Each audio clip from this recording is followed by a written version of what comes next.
Wow is an understatement. I'm a little lost. Everything went wrong for a Wyoming family, and then Colorado came along to make it right. But those beaches will be open for this weekend. Plus, locals and leaders argue over how to safely enjoy Colorado's streams, lakes, and creeks. Lurking in the backdrop is an adversary far more dangerous than any shark. And charges are dropped against the man seen here being tased. I'm gonna sue your I want all your badge numbers now. The lawsuit he's filed against police is just getting started. And we begin tonight with the wildfire that's forced more than 700 people from their homes near Evergreen. So everything within several miles of Upper Bear Creek Road in Elephant Butte now has been evacuated. Denver7's Ivan Rodriguez is hearing from a lot of worried people up in Evergreen tonight. Ivan? Everybody ready? We're actually just moments away now from listening in on the latest update from the PIO. How is the fire as far as containment goes? Sure. My name is Stacy Martin with Evergreen Fire Rescue. Just to let you know, we got a phone call today about 2:45 with a smoke column. Immediately got eyes on the fire, and it has grown rapidly because of the smoke and the wind and the conditions. We started off with about 3 to 4 acres. We're now at closer to 30 to 40 acres. We do have several fire departments on scene with us. We have over 20 pieces of equipment, of course, with helicopters and heavy air support. This is in a very rocky part of our district. Trees, more of a forest area. So we're concerned. We're trying to jump on it before the weather comes in. We are expecting a shift in the wind. We are expecting unfortunately, some storms to come in. That hopefully may help us, but we're not 100% sure. How could storms hurt? Storms could hurt because of the erratic winds. There could be lightning. There could be a lot of things that could hurt our firefighters. At this moment, what kind of equipment do we have fighting the fire? We've got engines, we've got tenders, which are large vehicles to carry water for us. We have boots on the ground. But right now, because of its location and because it's in the rocks, we do have air resources. We've got 3 helicopters on scene along with some other heavy, larger aircrafts that are coming in. How close is this to structures? We're working on structure protection right now. We've done some evacuations. I'll let Jenny speak to that in a moment. But we've got crews in place and evacuations happening. Have any homes been burned yet? No homes yet been burned, no injuries reported. Have we learned anything about what might have caused this fire? Not at this point in time. It's too early to tell about what may have caused this fire. I'm sure we'll do a full investigation once we get things contained and controlled. You guys were going door to door asking people to evacuate. Has everyone evacuated?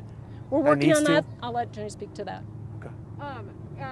When we've been out here today, it's been pretty windy. Has that been a challenge as far as fighting the fire? Absolutely. Winds are one of our biggest problems, right? It pushes the fire, especially through the treetops. So we're a little concerned about that. Right now, the winds have settled down. I'm very happy about that. That will help with some of our drops that we're about to have. How large of flames have we seen today?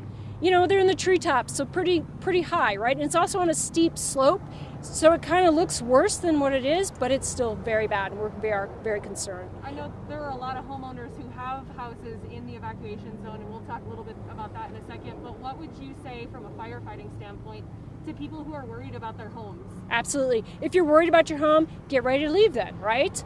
Grab some of your important papers, your medicines, get ready to pre-evacuate. We want you to get ready to go. We can work with you on large animals and small animals.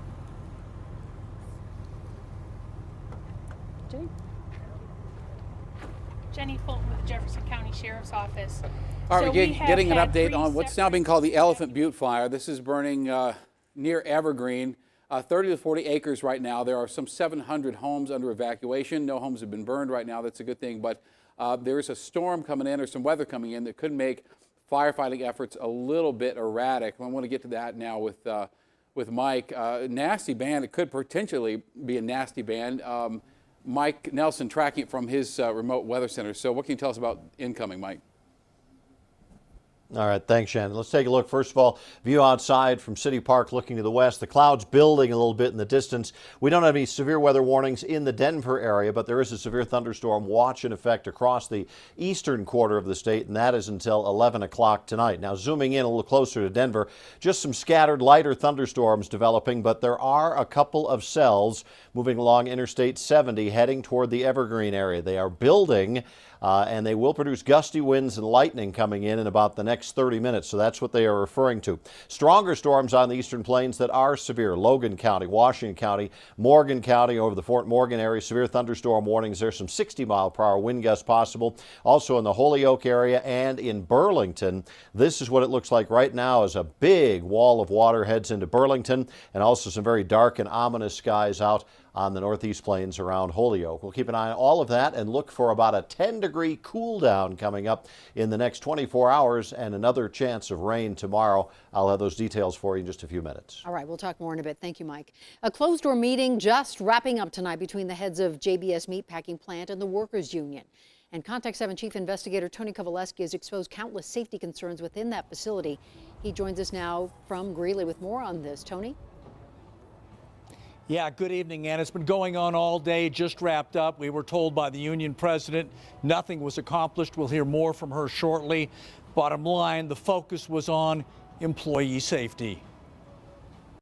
I think there's a miscommunication between JBS and the supervisors within the plant. Sylvia Martinez with Latinos Unidos has talked with several current JBS employees, talked about serious miscommunications between management and workers. JBS is saying if you are sick, don't come to work. But within the plant, if a worker calls in, they're being threatened that they better or they're going to get fired. Many workers walked out Friday. These are pictures from inside the plant sent to us by employees. Some of those workers stayed away from the plant for a second day. The word is between 170 and 190 people have not shown to work. The concern is their hazard pay was removed, and so they want it back. Also, behind these closed doors, union leaders, workers, and managers met in Greeley to discuss the current tensions, future pay, sick pay, and workers' health concerns. When we entered the meeting, we were immediately asked to leave. They want to be recognized as essential workers, as human beings that are risking their lives on a daily basis going into this plant, and they want what's fair. And after 8 hours of talking behind closed doors, they broke up about 5:15 this evening. We spoke with Union President Kim Cordova, asked her for an update. Here's what she had to say. Disgusted with the company that has put these workers through so much stress, so much harm, where workers have died here. I'm furious over it. I'm mad. Workers are mad. These workers here deserve so much more for everything that they sacrificed for this country. How did it end in there shortly after 5? It ended by we told the company we were done, that they needed to come back with a serious offer and that they needed to fix the safety issues in that plant. So clearly a stalemate between both sides, no word on when or if they'll return to the table. Reporting live in Greeley, I'm Chief Investigative Reporter Tony Kowaleski. All right, thank you, Tony. Another 329 cases of the coronavirus reported today in Colorado. 3 more people have died. Just over 330 hospital beds are in use tonight. It'll still be a few more days yet before we see how much of an impact the 4th of July holiday had on spreading the virus. And preventing a nightmare spike in cases is exactly what cities like Golden and Lakewood were aiming for when they cut off access to creeks and swim beaches. And their decision is understandable. It's also frustrating for people who planned on hitting the water to get away from the crowds. Denver7's Russell Haythorne tonight taking their concerns 360. For the Escobar family, this has become a summertime tradition, tubing Clear Creek on hot, sunny days. It's fun, it's fun for the whole family. But Clear Creek through Golden is now shut down due to overcrowding and COVID concerns. And so are several metro area reservoirs, including Big Soda Lake, Bear Creek, Cherry Creek, and Stanley Lake. So we're going 360 with those who say open them back up, those who understand the closures, those who see both sides, and we start with those like Kylie Gomez and her family who got some time in at Big Soda just before the closure. We've been cooped up, just isolated, and now that we get a chance to come out, they're just soaking up every minute, enjoying, having fun.